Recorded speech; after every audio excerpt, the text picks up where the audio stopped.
आप देख रहे हैं समाचार 24 प्लस और मैं हूं आपका दोस्त और होस्ट हनी सहगल। आज मेरे साथ एक ऐसी शख्सियत मेरे चैनल पे मौजूद है, गीता त्रेहन जी, जिन्होंने वाकई में ये साबित किया है कि भारत की महिला अगर कुछ ठान ले करने की तो वो जरूर करके रहती है, और अगर मन में जज्बात हो तो बिल्कुल वो काम पूरा होता है। अगर एक हिम्मत से के साथ वो काम किया जाए और साथ ही साथ परिवार का अगर सपोर्ट हो तो गीता त्रेहन जैसी बहुत सी महिलाएं इस देश का नाम रोशन कर चुकी हैं और देश का नाम रोशन करने में लगी हुई है। मैं बाप को मिलवाऊंगा आज गीता जी से और जानेंगे इनकी कहानी इन्हीं के जुबानी, किस तरीके से गीता जी ने इतना मुश्किल सफर तय करके ये मुकाम हासिल किया है कि आज गीता त्रेहन जी दुबई के एक इंटरनेशनल ब्यूटी पेजेंट को भी जीत के एक टाइटल हासिल कर चुकी हैं। और मात्र एक छोटे से घर से निकल के गीता जी ने जिस तरीके से अपना सपना पूरा किया है, बहुत ही काबिल तारीफ है। गीता जी, बहुत बहुत स्वागत आपका। Thank you. मैं सबसे पहले आपको थैंक यू कहना चाहती हूँ कि आपने मुझे अपनी बात रखने का मौका दिया। धन्यवाद गीता जी। मुझे बहुत अच्छा लग रहा है कि हमारी पूरी टीम आज आपके यहाँ पे पहुंची है। सबसे पहले सवाल रहेगा गीता जी, किस तरीके से शुरुआत की थी आपने अपनी लाइफ जर्नी की? आज 60+ आपकी एज है, लेकिन आप बिल्कुल भी नहीं लगती हैं। जिस तरीके से आपने वर्क मेंटेन किया है, अपने आप को मेंटेन किया है, साथ ही साथ सोशल एक्टिविटीज मेंटेन की है, लगातार आपने वुमेन एम्पावरमेंट के ऊपर एग्जाम्पल दिया है। मैं इससे जानना चाहूंगा, सबसे पहले शुरुआत कहाँ से की, एजुकेशन कहाँ से प्राप्त की, किस तरीके से फैमिली का सपोर्ट रहा? सबसे पहले तो मैं ये बताना चाहूँगी अपने बचपन से कि मेरा बचपन से ही कुछ हॉबीज़ थी, सिंगिंग, डांसिंग और एक्टिंग भी कहीं थी, वो अंदर थी लेकिन कुछ कर ना पाई। और जैसे मतलब बड़े होते गए, मेरे फादर बहुत एडवांस थे मेरे लिए। वो सबसे मतलब मैं ये कहूँगी कि वो मेरे रोल मॉडल थे।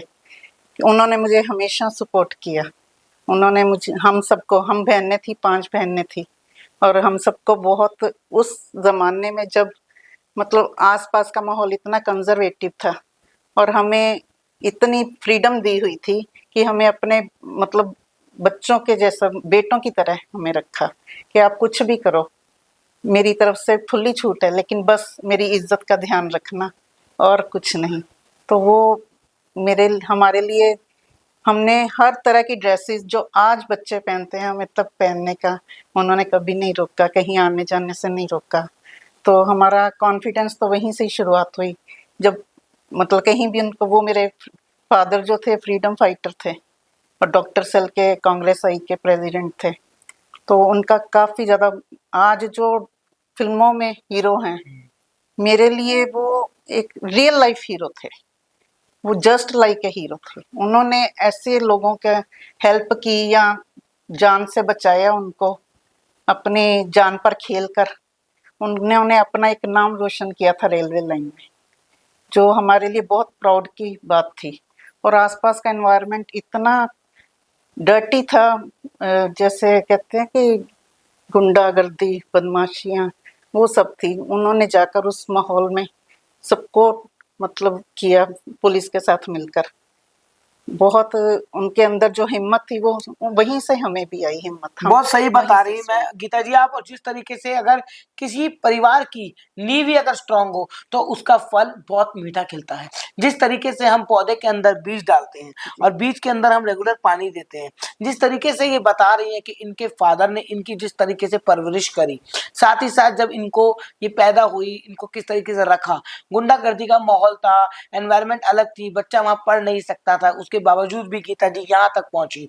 फ्रीडम फाइटर थे पापा, ऑलरेडी वो देश का नाम रोशन कर सकते थे और उन्होंने अपना पूरा रेलवे की नौकरी में काम किया, तो बेटी क्यों ना करे। सही बात है मैम, बिल्कुल ठीक बात है। वो डॉक्टर पापा का जिस तरीके से सपोर्ट रहा, आप बता रहे हैं कि वो डॉक्टर भी थे, पापा ने कभी ये नहीं कहा कि बेटी ये मत कर वो मत कर। लेकिन मैं अगर आजकल के माँ बाप की भी मैं बात करूं मैम, जब आप ड्रेसेस की बात कर रही हैं तो मैं बोलना चाहूंगा आजकल जो फ्रीडम है वो लड़कियों को नहीं दिया जा रहा है उतना। बहुत सारे माँ बाप कहते हैं कि तुम 10 बजे के बाद घर से बाहर मत जाओ।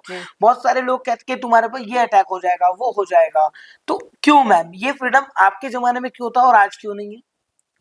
उस जमाने में मुझे लगता है संस्कार ज्यादा थे, पेरेंट्स बहुत अच्छे संस्कार देते थे, फादर मदर। आजकल मदर्स यूं तो एम्पावरमेंट हो गई हैं, स्ट्रांग हो गई हैं पढ़ लिख कर, पर वो बच्चों को उतना टाइम नहीं दे पाती।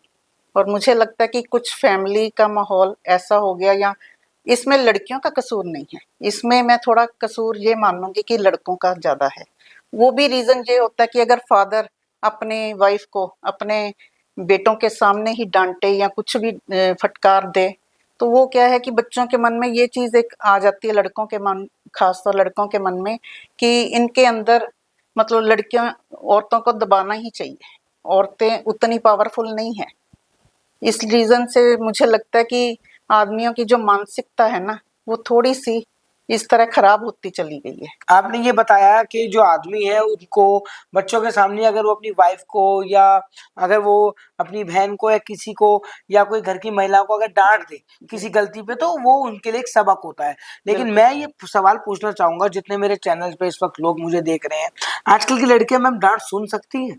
हल्का सा कुछ बोलो तो सामने पलट के जवाब आ जाता है, चाहे वो आप चिड़चिड़ापन कह लो, चाहे वो आप कुछ भी कह लो, लेकिन कुछ भी अगर आप बोलेंगे तो सामने बैक टू बैक जवाब आ जाता है। पहले जमाने की अगर मैं बात करूं तो शायद जवाब इतना नहीं आ पाता था। मैम बिल्कुल ये सही। डिफरेंस कहाँ से आ गया? मुझे लगता है कि जो पेरेंट्स ने टाइम कम दिया पे बच्चों को, मुझे नहीं, आगे जॉइंट फैमिलीज थी और माहौल ऐसा ही चलता आ रहा था कि सारे एक साथ मिलकर आपस में बातें करते थे और पता था कि बड़ों की इज्जत कैसे करनी है और बड़ों के आगे जवाब नहीं देने हैं। आजकल बच्चे अकेले रहते हैं और उन्हें पता ही नहीं है कि हमें ये जवाब देना है, बड़ों को जवाब देना है या नहीं देना। मुझे लगता है कि जो फैमिली है ना, आजकल न्यूक्लियर होने की वजह से उन्हें संस्कारों की कमी हो गई। मदर्स अपना बिजनेस में या अपने जॉब्स में जाती हैं, बच्चों को जो अकेलापन मिलता है दादा दादी का वो नहीं मिलता साथ। तो मुझे लगता है कि उन्हें पता ही नहीं कि हमें बड़ों को जवाब देना है या नहीं देना, या उनके साथ कैसे रहना है। तो वो जब हम एक फैमिली में, जॉइंट फैमिली में रहते थे, तो धीरे धीरे हमें कहने की जरूरत नहीं होती, लेकिन जो बड़े कर रहे होते हैं तो वही हम बच्चे भी कर रहे होते थे। अमिताभ बच्चन की एक मूवी थी मैम बागबान, जी। उसके अंदर ये दिखाया गया कि किस तरीके से माता पिता की सेवा ही सब कुछ होती है, क्योंकि माता पिता आपको इस मुकाम तक पहुंचाते हैं, आपके ऊपर पढ़ाई पे पैसा लगाते हैं, आपकी जॉब लगवाते हैं, सब कुछ करते हैं, ड्रीम लेते हैं, और एक टाइम पे उनकी एज हो जाती है कि उनकी सेवा करने के लिए उनको अपने बच्चों से उम्मीद होती है। लेकिन बागबान में दिखाया कि बच्चे नालायक हो जाते हैं, बच्चे उनकी सेवा नहीं करते। मैम बहुत सारे, मैं आपको गाजियाबाद, यूपी, दिल्ली के अंदर ऐसे एनजीओ और अनाथ आश्रम दिखा दूंगा, वृद्ध आश्रम दिखा दूंगा, जहाँ पे माँ बाप को बच्चे छोड़ जाते हैं। ये बहुत ये गंभीर बहुत मुद्दा है। ही दुखद मैं बात सबसे है। पहले आपके बारे में जानना चाहूंगा मैम, कितने स्टूडेंट्स हैं आपके जिन्होंने आपसे शिक्षा भी प्राप्त करी है?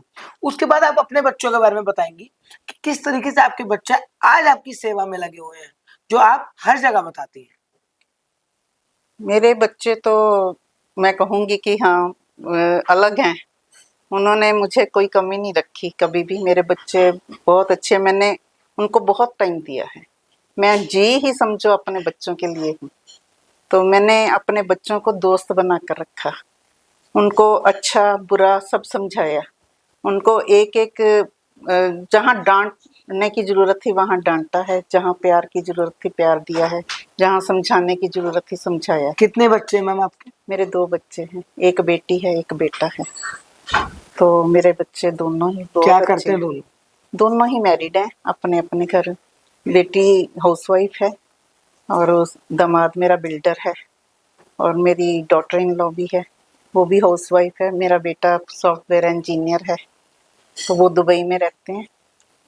तो मुझे इमोशनली और मनी वाइज कोई प्रॉब्लम नहीं देता। ये बात तो बिल्कुल सच है मैम, और वैसे भी ये कहा जाता है कि माँ बच्चों की जान होती है, और वो होते हैं किस्मत वाले जिनकी माँ होती है।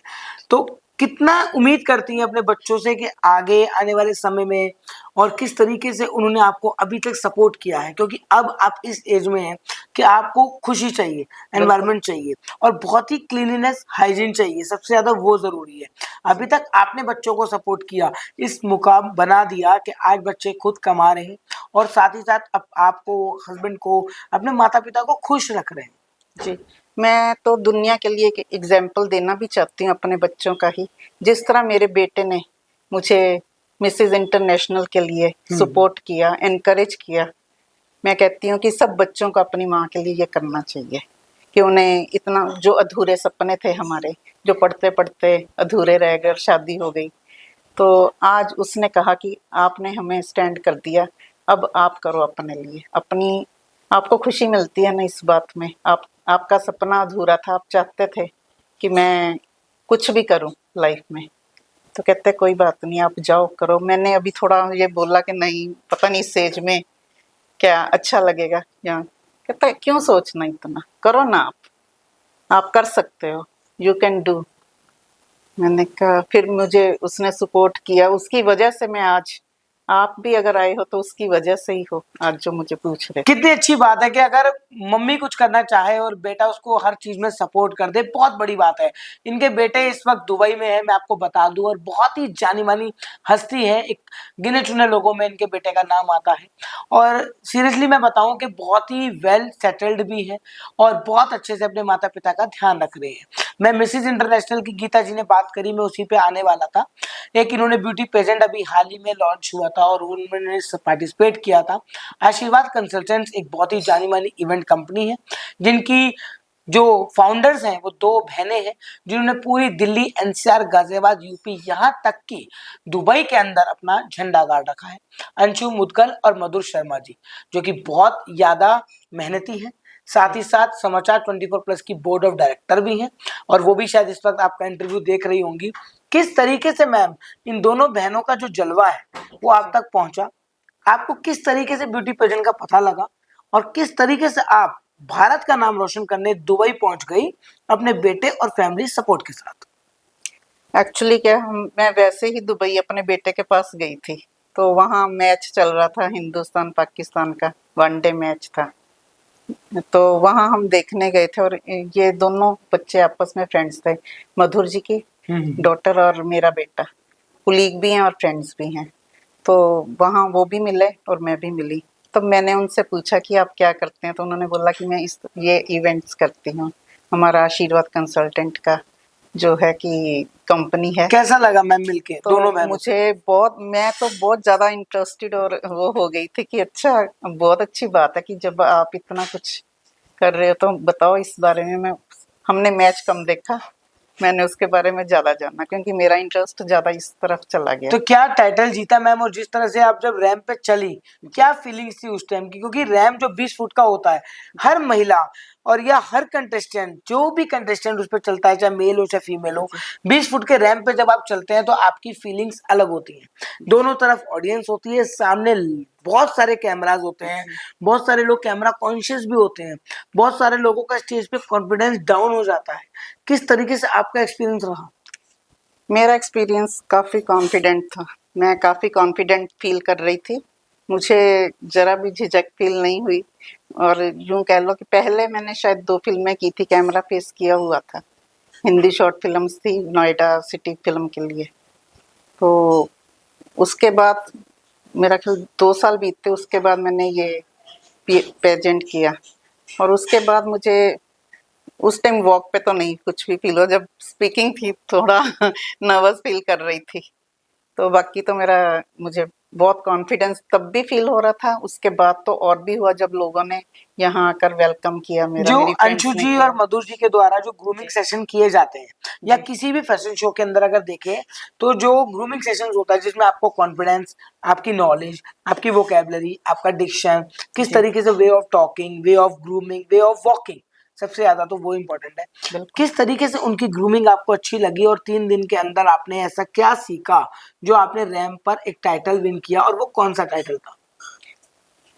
वहाँ प्रैक्टिस डेली करवाते थे और बहुत अच्छा लग रहा था, हमें तो टाइम भी नहीं पता चल रहा था क्योंकि इंटरेस्ट था, हमें अच्छा लग रहा था उनका प्रैक्टिस करवाना, उनकी सब तरह की, हर तरह की ग्रूमिंग करवाई, स्पीकिंग भी करवाई, और यूँ भी चलना कैसे है, वॉक कैसे करनी है, कैट वॉक कैसे होती है, ये लाइफ का वैसे बहुत अच्छा एक्सपीरियंस था।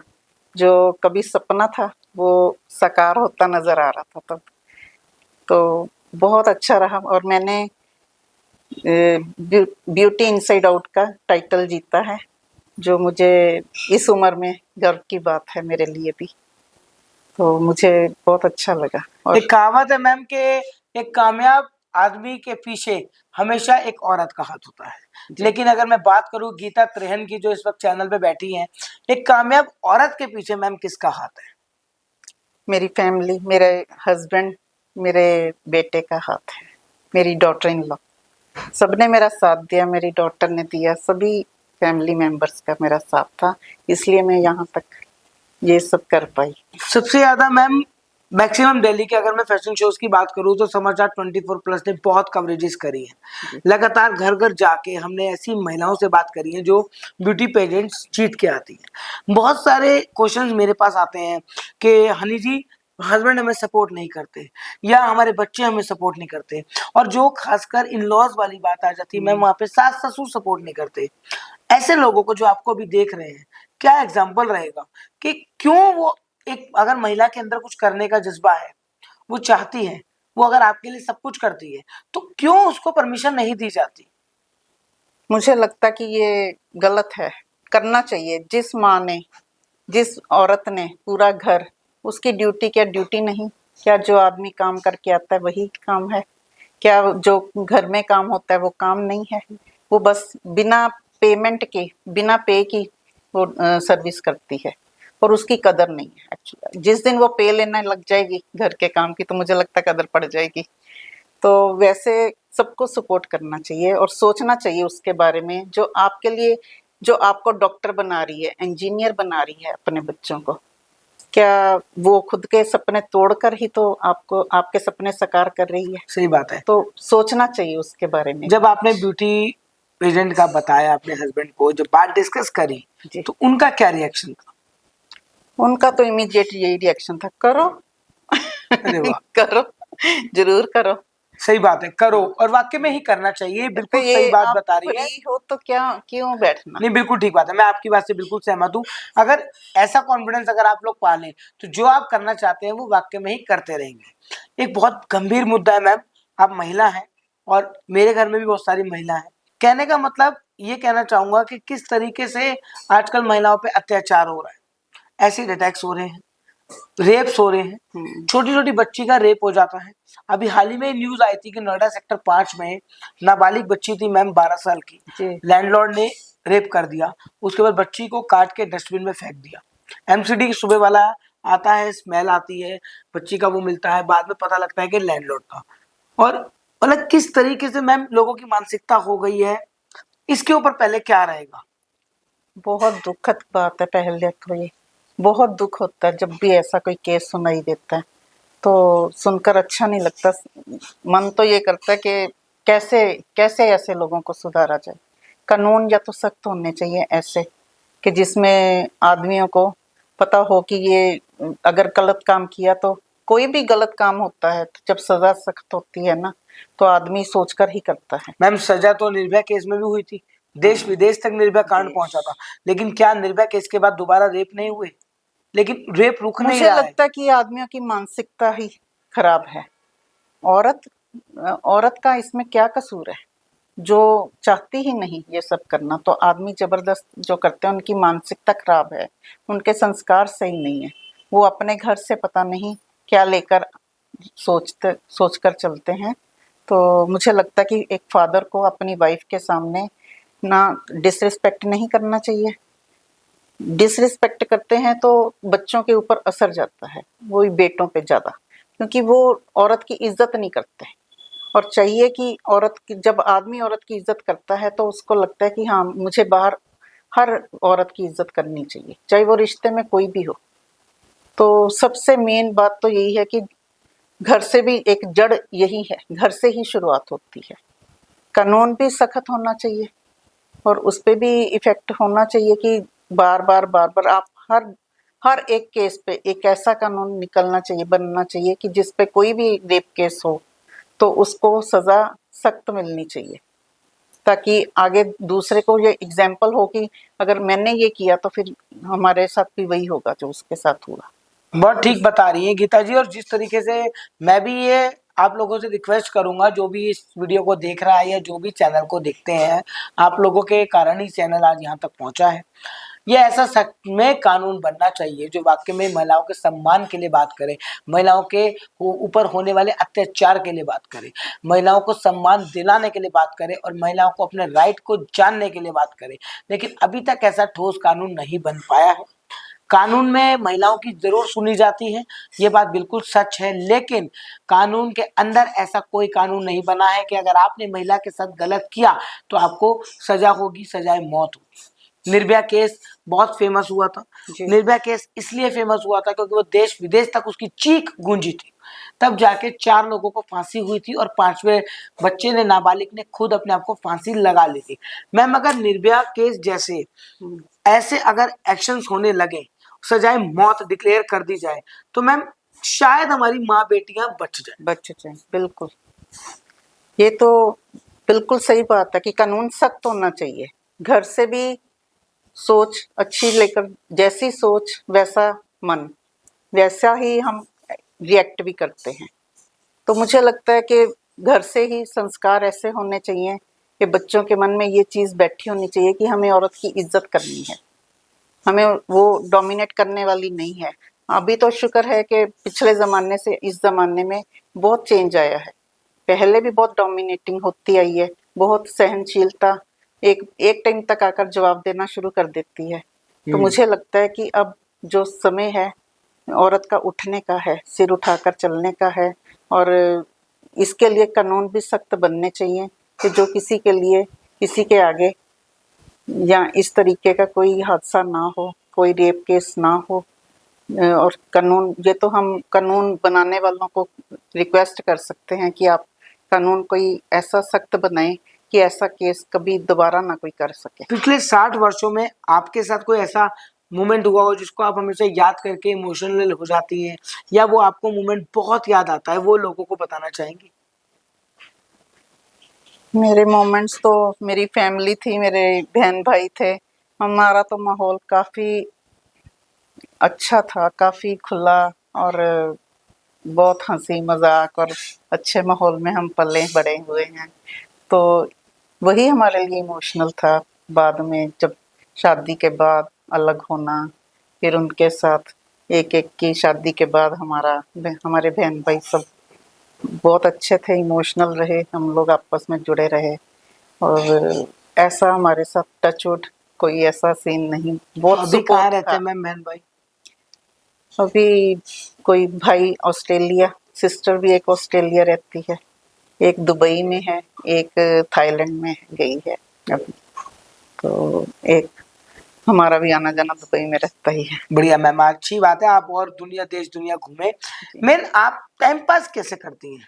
आप एक हाउसवाइफ हैं, जी। घर की महिलाओं को हजारों काम होते हैं, जी। लेकिन फिर भी एक अपना टाइम निकालना, उसको पास करना, इस एज के अंदर बहुत सारे काम के अलावा आपकी अपनी भी लाइफ, बिल्कुल। उसको कैसे आप करती हैं? पहले तो जब मेरे बच्चे बड़े थे, बेटी थी, शादी नहीं हुई थी, तो वो मेरी फ्रेंड की तरह थी। 2 साल बाद बेटे की शादी हो गई, उसकी शादी होने के बाद तो मेरी डॉटर इन लॉ आ गई, उसको भी मैंने बेटी और फ्रेंड की तरह ही रखा। जब ये दुबई चली गई तब मैंने बहुत अकेला फील किया। लॉकडाउन हुआ, लॉकडाउन में मैं टिकटॉक डाउनलोड किया, उसमें एक टिकटॉक में इसकी शाहरुख खान की टिकटॉक आई, बाद में टिकटॉक बैन जिसने, भी हो गया। हाँ वो बाद में बैन हुआ, लेकिन जब उसने मुझे, उसकी मैंने टिकटॉक देखी तो शाहरुख खान ने की एक जो वो टिकटॉक थी ना, वो मेरे दिल को भागी, जिसने मेरी जिंदगी बदल दी थोड़ी। वाह। उसने कहा था कि खाली समय में आप अपने हॉबीज को जिंदा रखिए, दोस्त बनाइए, उनके साथ आप अपना वक्त गुजारिए, जो आपको अच्छा लगे वो करिए। अगर कोई भी दुनिया भी आपकी बात बनाए, पर परवाह मत करो, क्योंकि दुनिया, जब आप स्ट्रेस फील करोगे या आप बीमार पड़ोगे तो आपको पूछने कोई नहीं आएगा। ये बात बिल्कुल सही है मैम, जो आप बता रही है, बहुत ज्यादा इम्पोर्टेंट बात बता रही है मैम, कि वाकई में ही कुछ तो लोग कहेंगे और लोगों का काम है कहना। लोग कुछ भी कहें, आपका जो मन चाहिए, जो मन आपका करे वो प्लीज करिए, कि अकेलापन से दूर रहिए, डिप्रेशन से दूर रहिए। किसी की लाइफ में कोई भी प्रॉब्लम हो मैम, प्लीज शेयर करिए। शेयर करने से दुख हल्का होता है, शेयर करने से मन की भावनाएं हल्की होती हैं, और सबसे ज्यादा बात है कि बंदा डिप्रेशन में नहीं जाता। और मैंने टिकटॉक बनानी शुरू की, वहीं से मेरी शुरुआत हुई। टिकटॉक बंद हो गया, बहुत दुख लगा। बहुत मैम, टिकटॉक बंद पे आप बात करेंगी, इतने लोग यहाँ तक कि बच्चे पागल तक हो गए थे। जी बहुत केसेस ऐसे आए थे कि एक बच्चा कूदने वाला है छत पे जी, टंकी पे चढ़ बिल्कुल। के कि मेरा टिकटॉक बंद हो गया। टिकटॉक बहुत बंद हो गया। इस ऐप ने जितनी जिंदगी बनाई भी थी मैम, हाँ, उतना उतनी नेगेटिव भी है गया था। हाँ, ये शुक्र है कि और एप्स आ गई थी, पर रील्स बेस्ट रही उसमें से। फिर रील्स बनानी शुरू की, फिर अकेलेपन में, उसके बाद में मेरी हॉबी थी डांस। डांस सीखा, करते थे लेकिन सीखा नहीं था, करते रहे हैं। लेकिन एक जो था ना, एक कि जो गुरु हो, गुरु की बात ही अलग होती है, वो निखार ला देता है आपके। तो मैंने डांस सीखा, तो उससे मेरा वक्त काफ़ी अच्छा गुजरता गया। मैंने, मेरी फ्रेंड सर्कल है, किटी पार्टीज होती हैं, हम लोग वहाँ डांस करते हैं और अपनी परफॉर्मेंस वगैरह देते हैं। तो इसी बात से हमारा कॉन्फिडेंस आगे बढ़ता है और खुश भी रहते हैं, तो अकेलापन भी दूर हुआ। तो मैं आज भी अपनी फिटनेस के लिए भी और अपने इंजॉयमेंट के लिए भी एरोबिक्स डांस जारी है। मेरा मेरा वक्त इस तरीके से गुजर जाता है, तो जो मुझे लोग पता ही नहीं आपको चलता। और मैं सबको कहूँगी कि खुश रहना चाहिए, हमेशा खुश रहना चाहिए। और कोई ना कोई हॉबी तो सबके पास होती जो है। लोग आपको इस वक्त देख रहे हैं मैम, उनको क्या संदेश रहेगा महिला सुरक्षा पे, महिला सशक्तिकरण पे, और किस तरीके से अपने ड्रीम्स को मार के ना बैठे, वो पूरा करने के लिए क्या संदेश रहेगा? मैं सब फीमेल्स को, हर किसी भी एज की क्यों ना हो, मैं सबको ये कहना चाहती हूँ कि आप अपने सपना जो अधूरे रह गए हैं, अगर चल रहे हैं तो भी बहुत अच्छी बात है, जो अधूरे रह गए हैं उन्हें पूरा करिए। किसी भी एज में कोई भी सपने पूरे करने की कोई उम्र नहीं होती। मैं उसके लिए एक एग्जाम्पल हूँ, मैं मोटिवेट करना चाहती हूँ और मैं बताना भी चाहती हूँ कि मैंने इस उम्र में आके, अपनी 63 की एज में, मैं यहाँ तक अपना कॉन्फिडेंस बनाए हुए हूँ और मैं खुश भी हूँ, हैप्पी फील करती हूँ। तो मुझे लगता है कि आप सब भी हैप्पीनेस, अगर आप हैप्पी हैं तो ये आपका बात तो मैम आपने एनवायरनमेंट वैसे भी हैप्पी प्रूव कर दी कि age is just a number. है। इस उम्र में भी अगर आप इतना काम कर रही हैं तो बहुत बड़ी बात है मैम। कोई बीमारी नहीं है, कोई हेल्थ इश्यू नहीं है आपको। छोटे छोटे बच्चों को देखा जाए मैम, आजकल शुगर हो जाती है, जी खाने पीने पे ध्यान नहीं रहता, अनहाइजीनिकनेस बहुत बढ़ गई है, पेड़ पौधे तक कम हो गए हैं, एनवायरनमेंट बिल्कुल क्लीन नहीं है, दिल्ली का पोल्यूशन, गाजियाबाद में पोल्यूशन बहुत बढ़ गया है। जी। लेकिन उसके बावजूद भी आपने किस तरीके से अपना सेहत का ध्यान रखा है इस एज में, इस बात की बहुत बड़ी बात है। मैं यंग एज से ही अपने आप, एक बार थोड़ा फील करने लगी थी कि बीमारी का, कि मुझे लगा कि अभी इसी छोटी एज में अगर बीमारी लग जाए तो कंट्रोल कर बुढ़ापा लेते कैसे हैं। जाएगा। तो मैंने तब से घर में ही चाहे 10 मिनट एक्सरसाइज करती हूँ। मैं सब महिलाओं को ये कहना चाहती हूँ कि आप किसी भी उम्र में क्यों नहीं हो, आप हर उम्र में आकर आप आगे बढ़िए, अपनी हॉबीज़ को ज़िंदा रखिए, अपने आप को खुश रखिए। अगर आप खुश हैं तो आपका परिवार खुश है, आपका परिवार खुश है तो बाहर जहान खुश है, तो हम हिंदुस्तान को भी खुश रख सकते हैं। ये महिलाओं के ऊपर भी बहुत कुछ है और उनकी फैमिली की सपोर्ट भी बहुत ज़रूरी है, खाली महिलाएं भी कुछ नहीं कर सकती। और मैं उन सबको, उनके बच्चों को, उनके हस्बैंड्स को, सबको मैं ये संदेश देना चाहती हूँ कि आज अगर आपकी मदर ने या आपकी वाइफ ने आपका साथ दिया, सपोर्ट किया, आपको इस हद तक बनाया किया, तो अब आपका फ़र्ज़ बनता है कि आप उनके लिए कुछ करिए, आप उनको सपोर्ट करिए, इनकरेज करिए, मोटिवेट करिए। मैं सब महिलाओं को मोटिवेट करना चाहती हूँ। हमारा मिसेज़ इंटरनेशनल 2025 सितंबर में हो रहा है दुबई में। आप प्लीज़ सब ज्वाइन कीजिए, तो हमें अच्छा लगेगा और आप लोगों को भी अच्छा लगेगा। बहुत बढ़िया चीज बताई मैम ने, और जिस तरीके से मैं आप लोगों को बता दूं कि बहुत लोगों ने सुना होगा, जो बीत गया है वो वापस लौट नहीं आएगा, और इस दिल में तेरे सिवा कोई और नहीं आएगा।